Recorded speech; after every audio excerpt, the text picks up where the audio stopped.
happened. We did it. That's fast in real estate. That's fast. Oh, man. Another big one. Another big one. Really excited about today. This announcement is something that Gary and I spoke about, sometime, and he said it took a year and a half. That's fast. That's fast time in government time. Really great to be able, Councilwoman Palladino, and the Queens Get the Money Ball President Donovan Richards was always also here.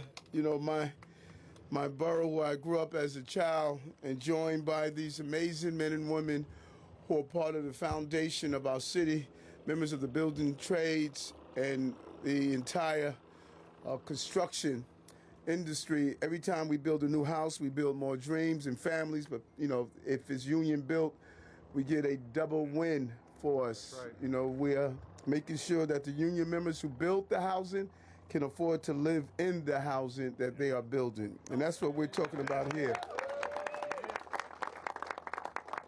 This is good stuff. The most pro-housing administration in the history of the city, not based on my opinion, but based on the numbers. What Deputy Mayor Carrion and his team, what they have done is just remarkable, how we have found ways to ensure that we're going to build more and more housing in the city. Everything from the City of Yes, that allowed every community board now to participate in housing, to move in a record number of people from homeless shelter into permanent housing, to breaking records year 1, year 2, and I'm pretty sure we're going to do it in year 3 of the more housing brought online in the history of the city in individual years. And then when you look at what the numbers are, the numbers don't lie.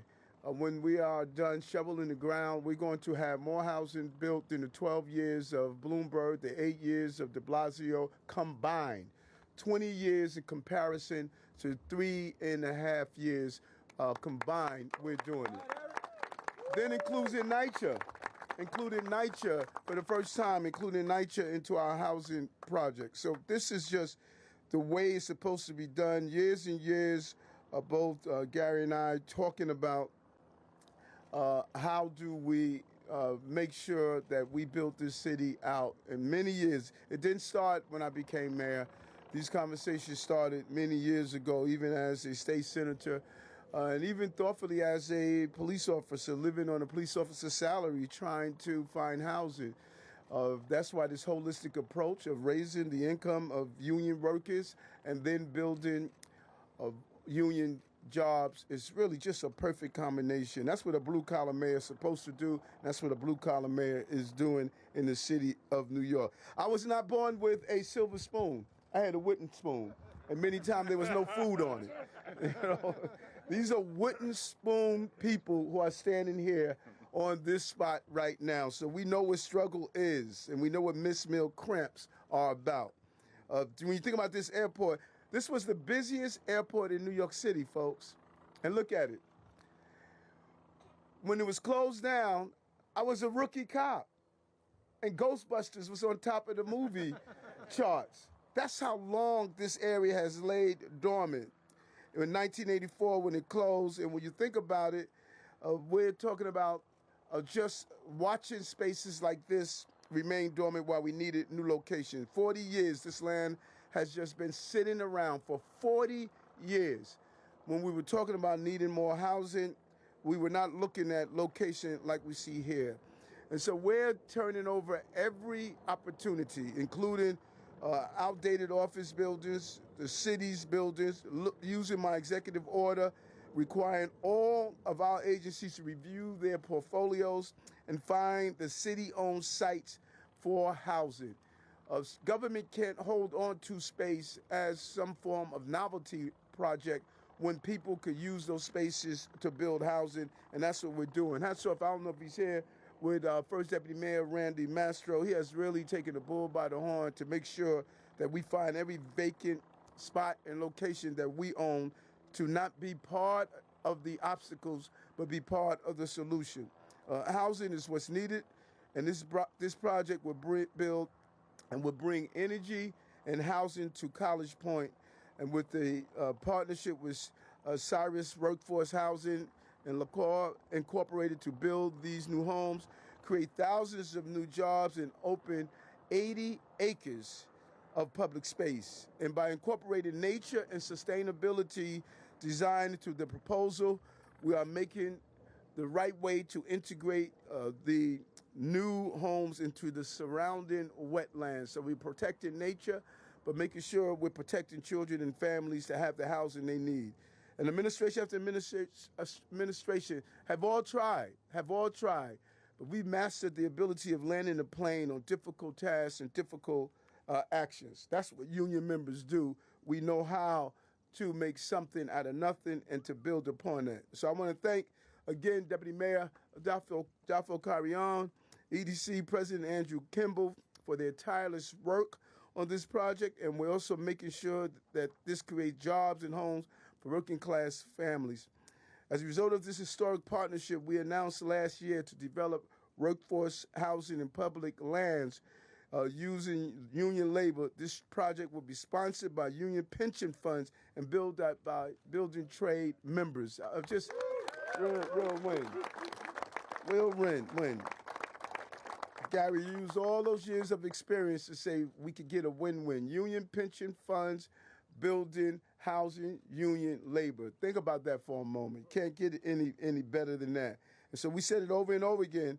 We're pro-housing, and we're doing it. The numbers are showing it. We opened the door to more than 130,000 new homes using our City of Yes passage and legislation. We created record amounts of affordable housing 2 years in a row, as I stated, and we'll continue to move forward to make sure that we can build housing for children and families. Before I turn it over to Gary, we have a heat weather advisory. One of the number one causes of weather-related deaths is heat. Heat is a real issue. Don't take it for granted. We're expected to have heat index near or above 100 degrees. And so we've been saying this every day. More and more hot weather's coming to us, and we're feeling it now. And this is some serious heat. And so we're telling folks, cooling centers are open. Please go in them. If you need be near an air conditioner. If you work outside, please make sure that you take breaks, stay hydrated. Don't leave pets inside cars. Don't leave children inside cars. If you need more information, go to nyc.gov/beattheheat or call 311. And so it's imperative that we take this heat seriously. But again, let me turn it over to Gary Labarra. Thanks, man. Thank you very much, Mr. Mayor. It's great to be here with all of you, my brothers and sisters, our elected officials and representatives from the city of New York. I just want to say a few things. As the mayor mentioned, I walked up and said it only took a year and a half. That's fast, and you have to understand that in government and real estate. I want to just expand a little bit on what Mayor Adams said. He and I have been talking about housing for a long time. And when we were together about 2 years ago, we were chatting, we were talking, and I floated this idea about union pension funds funding, bringing equity into projects, and partnering with the city of New York for city land, like in Old Mitchellama, to make it possible to build not only affordable housing, but workforce housing. And I explained to him that only 3.8% of housing built in the last 2 decades was actually for workforce housing. And workforce housing is the city's essential workers. It's union construction workers, it's cops, it's firefighters, it's nurses, sanitation, teachers. This is the backbone of the city, and these are the essential workers. And in the current environment, these workers make a little too much money to qualify for affordable, but not enough for market rate. So this model of partnering with the city of New York, and I will tell you, a year and a half ago, the mayor signed an historic memorandum of agreement with Cirrus Workforce Housing and the building trades, and the mayor said, I'm going to use every tool in the city's toolbox to help achieve this goal. I'm going to coordinate with all of my agencies, and whatever we can do to help make this possible through collaboration, we're going to do. And a year and a half later, I'm really this historic day, we're standing here together announcing a 3,000 unit project, 80 acres of parkland. Think about this location. Right across the street, you have big box stores. 3 miles away is all your stadiums. This is a great location. And you know, in this district is almost zero a vacancy. And there are 26,000 union members that live in this district. 26,000, right? So with this model, we're going to put pension fund money, coordinate and collaborate and partner with the City of New York. We're going to create thousands of good middle-class jobs that lead to careers. And one of the things that is very important to Mayor Adams and to the building trades as well, we're going to also be able to bring people into the building trades because there's more work for marginalized communities and give them the opportunity to go into the middle class and pursue the American dream. So I want to thank Mayor Adams and all of the agency heads that are here for working with us. We look forward to doing this again and again and again. This is a scalable model. And I think this is a turning point that we have now reached. This is an inflection point for the City of New York and how we can build housing where it is a win-win for everyone involved. So thank you very much. It's now my pleasure to introduce the managing partner of the Cirrus Workforce Housing Fund, Joseph McDonald. Thank you, Gary. Thank you very much. No worries. So my name is Joseph McDonald. I'm the managing partner of Cirrus Workforce Housing. Very excited to be here today. And I want to thank people who made this happen over time. As Gary mentioned and the mayor mentioned, it's taken about 1.5 years to get here, which is quick in real estate time, but a lot of work has gone in to kind of get us to the beginning here. So thank you, Mayor Adams, Borough President Donovan Richards, Council Member Vicky Palladino, and Gary. Your tireless support has made this happen. We very much appreciate it, and we see it. Community organizations, housing advocates, residents, and labor, all the people standing behind me. They're leaders who had the vision to get behind this and realize that in order to help make a dent in the housing crisis, we were going to have to take affirmative action. And so what I'm excited to see today is rather than diagnosing the problem, we've put together a public-private partnership that's going to try to bring 3,000 units to what today is basically fallow land. And so what is going to be done here is to take 20 acres along the boulevard, create 3,000 units for the working people of New York. That's teachers, policemen, firefighters, nurses, people who, if you actually look at statistics today, some of them are commuting from the Poconos and from Pennsylvania, and to provide them dignified, high-quality housing surrounded by 60 acres of wetland that'll be enjoyed not only by them, but by the current residents. So a win-win for everybody. And when you look at New York City today, the housing crisis everybody talks about, the reality is there aren't a lot of easy sites left. This is 80 acres, and it's something that we need to do. And I think the vision of this administration and EDC, our partners, L-COR, have brought us to this point. And we're excited to get started. So we look forward to collaborating with all of you. We thank you for coming out here today and showing your support, and many great things to come at the Old Flushing Airport. Thank you. And with that, I'm happy to introduce one of our supporters on this and other projects, Borough President Donovan Richards. Thank you for being here and all your support otherwise. Good afternoon, Queens. Great day for Queens County, and I couldn't be prouder to be here during this historic morning. Well, it's afternoon now. Historic afternoon as we breathe life back into the forgotten chapter of this community, into the former now Flushing Airport. You know, this is the borough that are home to both of the city's airports. This is the borough that gives travelers from all over the world an amazing first impression of New York. But this is also the borough that built our city's aviation industry. And today we really have an optimal opportunity to really address the housing crisis head on. And we've often talked about not just talking about the housing crisis, but building our way out of it. To take 3,000 units of workforce housing, and there's always this conflict between building housing and labor. But today we're getting it right across this borough and this city, because labor is labor in the house.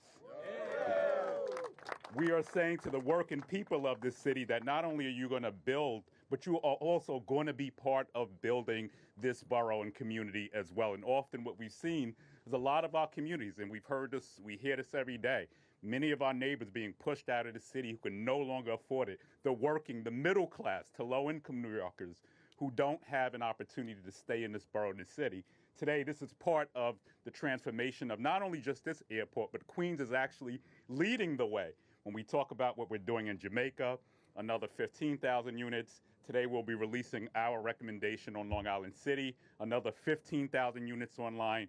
What we've done in Arbor and East down in the Rockaways, taking 50 acres of land and turning that into almost 3,000 units of housing, transformational.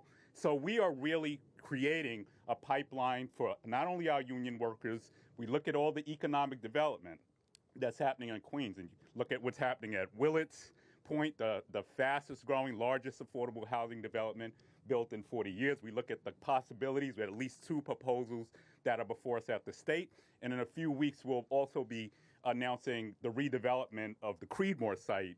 And we've put some plans in place there already that are really going to transform another 50 acres of land that people can call home in this borough. So today is really a transformational day. I really want to thank the mayor, want to thank all of his agency partners, the union most importantly, for using your pension funds wisely. This is an investment in the working people of this borough and of this city, and this is certainly a home run for our borough. Congratulations to everyone who made this possible today. Thank you, everybody. Great. Why don't you do a few on-topic questions? Sorry, let me drop this so that I can see it. Appreciate you taking the time. So you said it took about 1.5 years since sort of conception, bringing this forward, and that's fast in real estate and construction terms and all of that. But I think for normal New Yorkers, they hear 1.5 years, and then it's going to take a certain amount of time to build. Most normal people are going to think, what takes so long? So you've been in this, you've been focused on this. Let me ask you the question from the perspective of a normal New Yorker. When they look at housing deficits, what's taking so long? Yeah, no, and I think that's a valid question to those who outside looking in. But this is what we have not done. We have not sat on our hands and waited until projects like this come to completion. The goal in housing is always have something in the pipeline. And as I stated, we move the most New Yorkers in individual years out of homelessness into permanent housing in the history of the city. We have moved more people using our FEPS voucher program in the history of the program. What now Deputy Mayor Carry-On, what he did about building more housing in individual years in the history of individual years. So I'm not sure how much history we have to do to show that we're not waiting for projects in the future. We're doing it right now.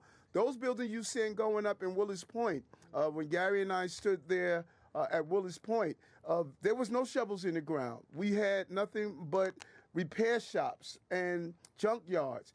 Now you see actual buildings going up. So we understand the urgency. Everyone must join that urgency. We lost 20,000 units because of the move by the city council in our city of Yes. We lost 20,000 movements. So all of homes. So all of us must be on the same page with the level of urgency. Our numbers don't lie. Our level of urgency has been real, and as I stated, it may have been lost, and when I stated, we're building more than 12 years of Bloomberg, 8 years of de Blasio combined, and 3.5 years. If that's not urgency, I don't know what it is. You know, we heard the message, we got the memo, so it needs experience, not extremism, and that is the difference, what you're seeing now. Hi, Mayor Adams. Yes. Mm-hmm. Hi. How are you able to keep all of this housing so affordable, and are only city workers going to be allowed to live in it? And then one question for the council member, will you be on board with the land use review procedure? Yes, that's what the land use decision, the committee that was put in place, because people want to see housing and people occupy faster. I was down in Coney Island where we were dealing with a major development project there this morning with Congressman Hakeem Jeffries, and I was speaking to Don Composure, who was there of stating how long it takes. When housing is built, it takes too long to get people in the affordable arm. The everyday person who wants to rent a market rate, they're in no time. We have to do an examination of why is it taking us so long, and this is what we're looking at, and it's imperative that we examine what New Yorkers have said over and over again, as was just indicated. Why is it taking so long?